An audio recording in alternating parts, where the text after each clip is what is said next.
সেলিম যথার্থই বলেছেন, আবেগী মানুষ।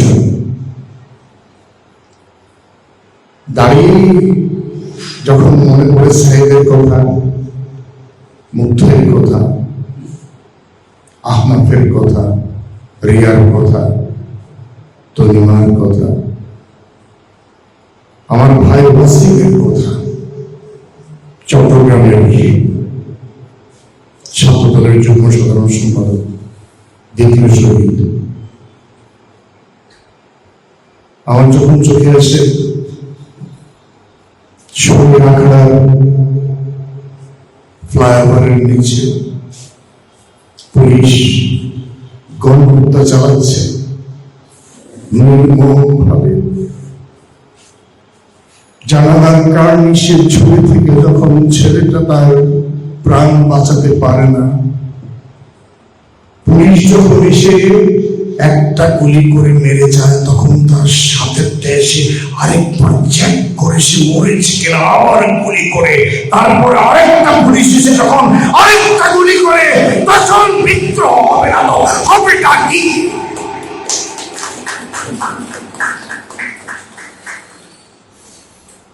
এটি হয়েছে বাংলাদেশ। অনেকে বলে রাজনৈতিক দল সব বৈষম্য বিরোধী ছাত্ররা করে দিয়েছে। আমি সেই ছাত্রের সামনে বলছি, 16 বছরের অগ্নিস্ফুলিঙ্গের উপরে দাঁড়িয়ে আমার ছেলেগুলো বিদ্রোহ করেছে, জমিন পেয়েছে দাঁড়িয়ে বিদ্রোহ করা।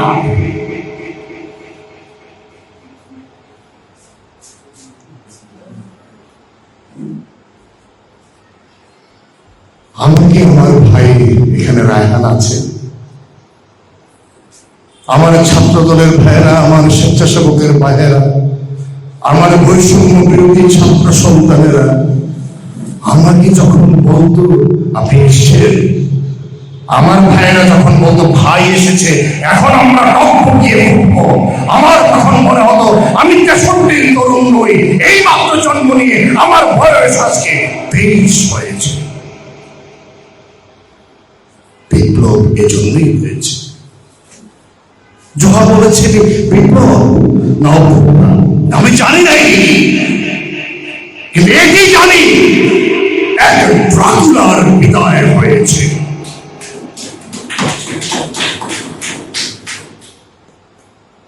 কথায় কথায় আমরা বলতাম এই তরুণরা পারবে না।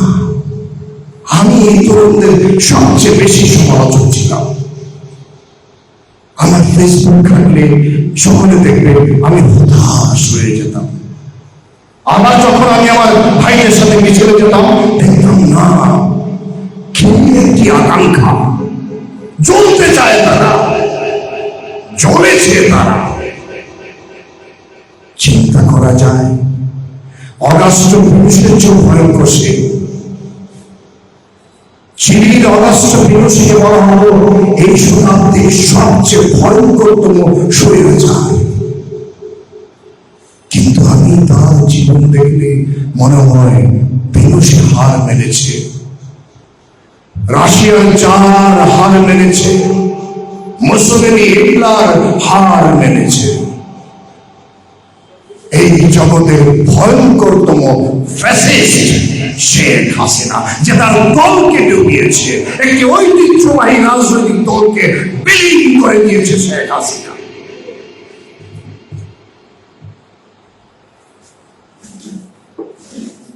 সারাক্ষণ চিৎকার করতে পারব, কিন্তু মধ্য থেকে আমার ভাই, আমার ছেলে অবস্থায় পাবো না। পেয়েছি তাদের রক্তের বিনিময়ে স্বাধীন বাংলাদেশ। এখন অনেকেই দেখি অনেক সুশীল হয়ে কথা বলেন, বলেন ভাই এরা হচ্ছে কেন, এজন্য কি পরিবর্তন চেয়েছিলাম, ওখানে পড়ছে কেন, ওখানে ভাঙছে কেন? আরে ভাই কোথায় ছিলেন? আমার ভাই ইলিয়াস আলী কোথায়? দিনার কোথায়? জনি কোথায়? চৌধুরী আলম কোথায়? 750 প্রাণ আয়না ঘরে দেখেছি আমরা সকলে। আয়না ঘর তাসলিম খলিল যেদিন আয়না ঘর নিয়ে এসেছিল, অনেকে তাচ্ছিল্য করে এখানেই বলেছে এগুলো সব ভুয়া। আরে শেখ হাসিনা গণতন্ত্রের মানুষ কন্যা, সে এগুলো সব বিএনপি জামাতের সৃষ্টি। আজ আয়নাঘর মানুষের কাছে দৃশ্যমান। আমাকে কেউ বলে অনেক কথা যে এত সাহস করে বলো কেন? আমি বলতাম, ভাবতাম যে আমি সাহস কোথায় করি? আমি তো ভীরু কাপুরুষ, আমি তো বুকে গুলি দিতে পারি না।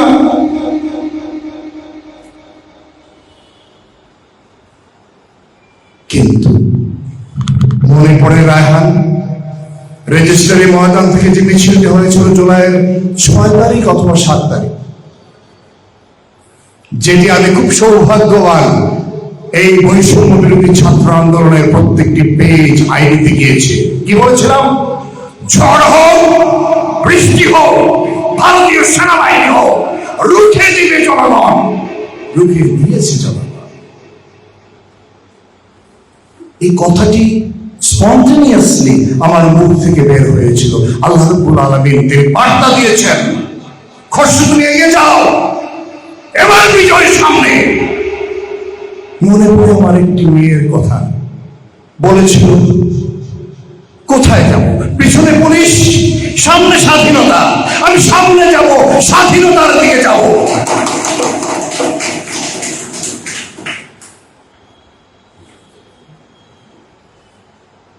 এটাই বাংলাদেশ।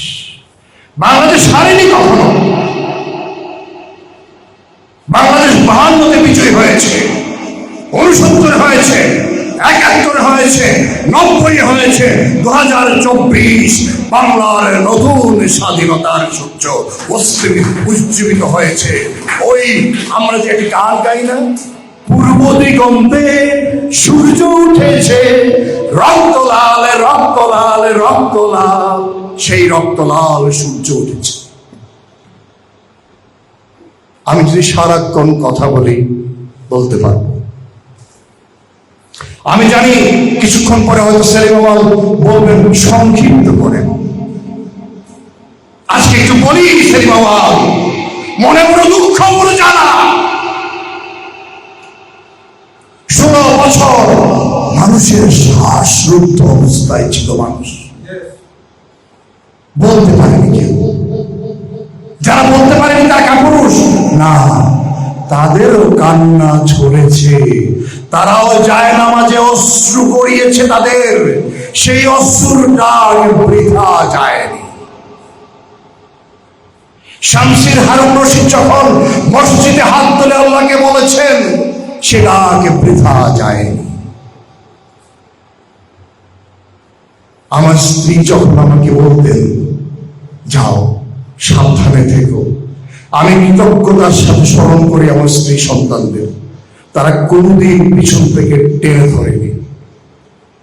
বরঞ্চ আমি একজন কাপুরুষ পিতা। আমার ওই মেয়েটা, আমার এই ছেলেটা প্রথম থেকে আন্দোলনে যাওয়ার জন্য মরিয়া ছিল। আমি তাদেরকে এই বলে বুঝিয়েছিলাম, জুয়েল বাবা তো যাচ্ছি, সব যদি শহীদ হয়ে যায় তাহলে তো হবে না। হয়ে যেতে পারতাম আমি শহীদ, গুলি লেগেছে, হাতে না লেগে যদি বুকে লিখত, কোথায় যেত বুলেটটা? কিন্তু আপনারা জানেন রশিদ ভাই, আমার আব্দুল সালাম টিপু অন্ধ হয়ে গিয়েছে। চোখে যখন তার গুলি লেগেছে, সেদিন সন্ধ্যায় তাকে বিমানে ঢাকা পাঠানো হয়েছে। কিন্তু যখন গণভবনে উল্লাস করছে, সেই গুলি খাওয়া এক চোখ অন্ধ সালাম টিপু গণভবনে ছুটে গিয়েছে হাসিনাকে টেনে ছিঁড়ে কুড়ে খাওয়ার জন্য।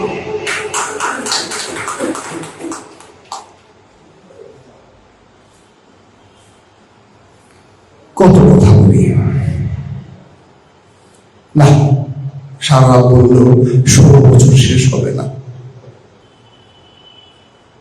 আমি অনেক বন্ধু পরিবারের কান্না দেখেছি। আমি ইলিয়াস ভাইয়ের মায়ের কান্না দেখেছি।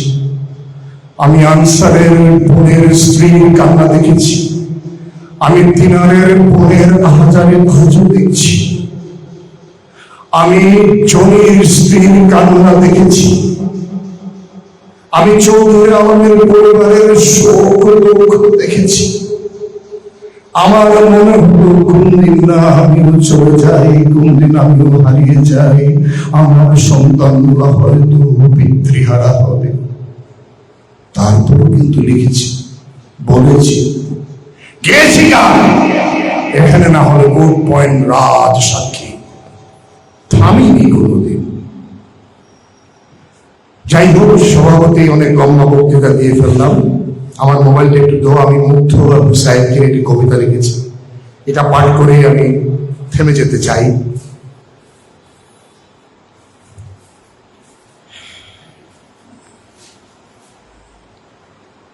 এটি সৃষ্টি হয়েছে আজকে 4:53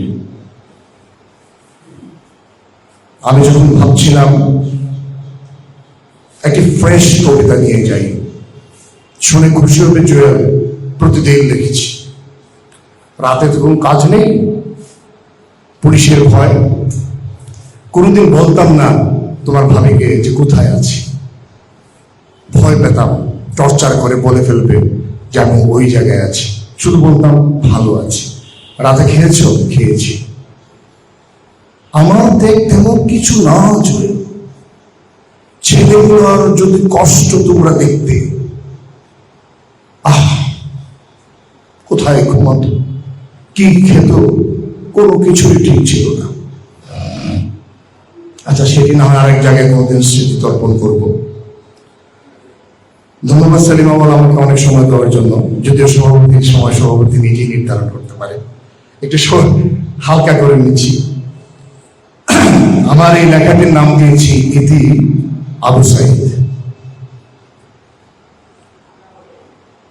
বুকের ভেতর হয়েছে নদী, মুগ্ধ আমায় এক ফোঁটা পানি দিবি। সাইদ বলল, গুলি করবি? খুন কর তুই, বুক পেতে দিলাম। জেনে নিস আমি সাইক্লোন।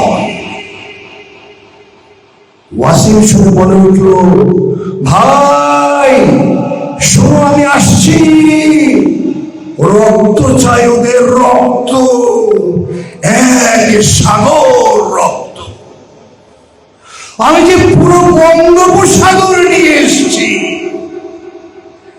আহনাফ, রিয়া, নাফিসা কেউ বসে রইল না, সব পাগল পাড়া দলে দলে এক বুক নয়, যেন দজলা, ফোরাত, সিন্ধু নিয়ে হাজির।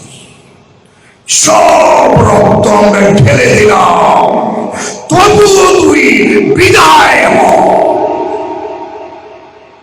জানো, আকাশ বলে দিল, আর চাঁদের সঙ্গে কথা বলেছে, বলল রাত যতটা গভীর, বিশ্বাস করো ভোর এলো বলে। অতঃপর দুর্দান্ত প্রলয়ের দাবানল হয়ে জ্বালিয়ে দিলাম দেশের একুন সেকুন। কি এক অজানা অফুরান শিহরণ।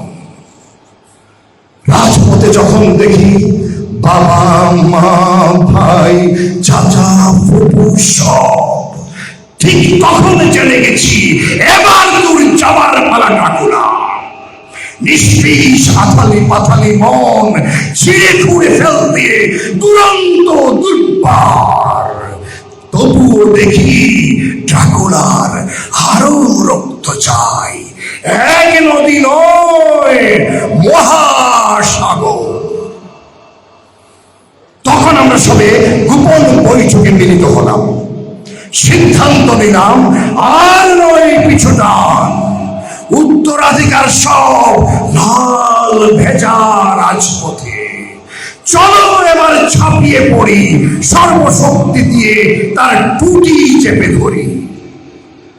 অতঃপর উধাম গতরে বুকে পেতে দিলাম, ঠাস ঠাস ঠাস।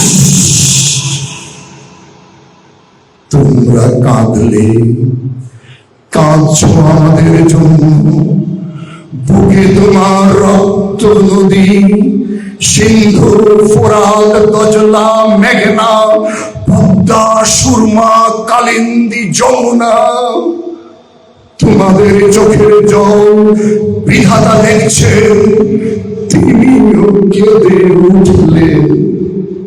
আমরা সব নীরব নিথর দেহ একত্রে জেগে উঠে বলি, ও বিধাতা, তুমি যদি কাঁদো তবে কে নেভাবে অনল? ঠাঁই দিলেন চিরশান্তির সরোবরে। আমরা এখন ফুল হব, পাখি হব, নদী হব, হয়তো বৃক্ষ। আমরা তোমাদের দেখছি, তোমরা কাঁদছ না। আর জল নয় কান্না, গড়ে নিয়ে সোনার স্বদেশ নতুন স্বাধীনতায়। এতে আমি আবু সাইদ, ওয়াসিম, মুগ্ধ, তানভীর, আহনাফ, রিয়া, তনিমা, হাজারো শহীদ। ধন্যবাদ।